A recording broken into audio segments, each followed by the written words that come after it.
নমস্কার, শুভ মহালয়ার সকাল। আশ্বিনের শারদ প্রাতে অর্থাৎ এই বীরেন্দ্রকৃষ্ণ ভদ্রের যে শিহরণ জাগানো মন্ত্র, যেটার আওয়াজে আমাদের প্রত্যেকেরই ঘুম ভাঙে। আর মহালয়া মানে তো আমাদের কাছে একটা অন্যতম ভোর, যে ভোরটা অন্যান্য দিনের তুলনায় বেশ কিছুটা আলাদা। যারা ভোরে ওঠে না এমনকি তারাও কিন্তু এই দিনে খুব তাড়াতাড়ি উঠে পড়ে। হ্যাঁ, ঠিক তেমনই আমরাও খুব তাড়াতাড়ি ঘুম থেকে উঠে বেরিয়ে পড়েছিলাম আমাদের ডায়মন্ড হারবারের গঙ্গাঘাটের উদ্দেশ্যে। সেখানে গিয়ে আমাদের মেন একটাই জিনিস দেখার ছিল যে কিভাবে তর্পণ করা হয়, আর ডায়মন্ড হারবারে কতটা লোকজন আসে, আর আকাশটা কেমন দেখতে লাগে, নদীটা কেমন দেখতে লাগে, এগুলো দেখবো বলেই আমরা তাড়াতাড়ি বেরিয়ে পড়েছিলাম।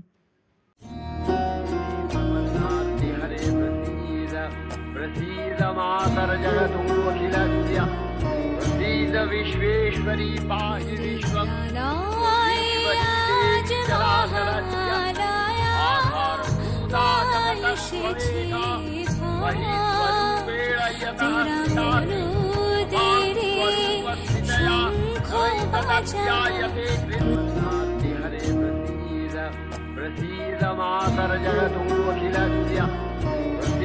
विश्वेश्वरी पाहि विश्वं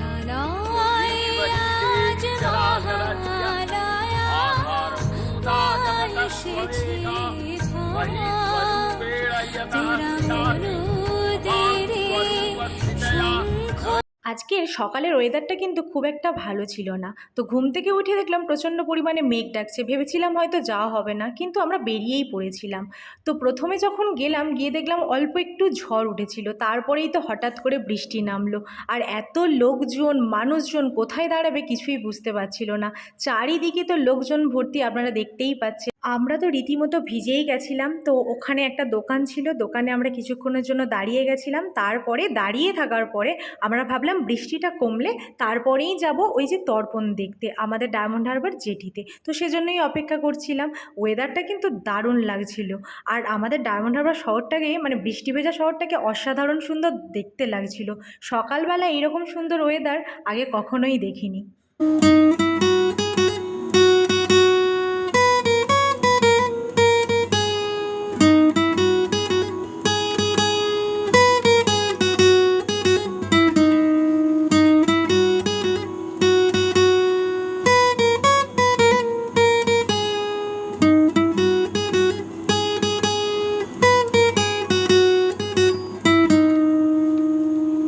বৃষ্টিটা একটু কমতেই তারপরে ওই যে দোকানে দাঁড়িয়েছিলাম ওখান থেকে বেরিয়ে চলে এসেছিলাম আমাদের ডায়মন্ড হারবার জেটিতে, যেখানের মেন একদম পারফেক্ট জায়গা, যেখানে প্রত্যেকটা মানুষ এখানে স্নান করেন, তর্পণ করেন।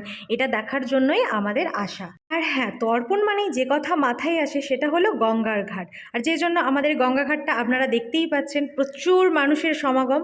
পিতৃপক্ষের অবসান ঘটিয়ে মাতৃপক্ষের সূচনা, আর পিতৃপক্ষের শেষ দিনেই তো এই তর্পণ করা হয়। আর মানুষের বিশ্বাস তো এ সময়ে পূর্বপুরুষরা পিতৃলোক ছেড়ে নাকি এই পৃথিবীতে জমায়েত করেন, আর তাদের এই ভালো থাকা, ভালো রাখার উদ্দেশ্যেই মানুষ তর্পণ করেন।